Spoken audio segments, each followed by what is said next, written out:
We're your local election headquarters. As Election Day gets closer, we're taking a look at a measure on the ballot that would boost funding for children's hospitals. But not everyone agrees with how that money would be distributed. Our Capitol Bureau reporter Ashley Zavala breaks down Proposition 4.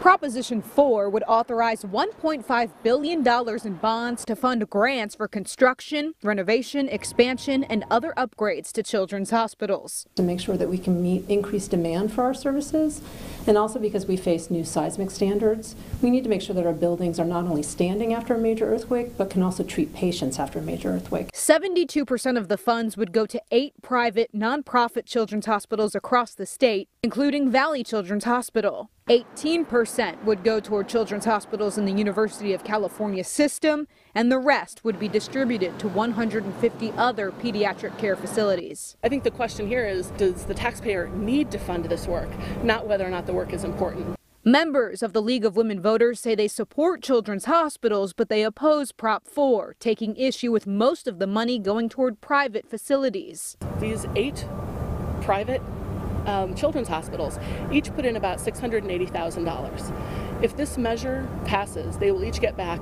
$198 for every dollar they invested. That is pay to play, and that is not the way we want to fund things in California.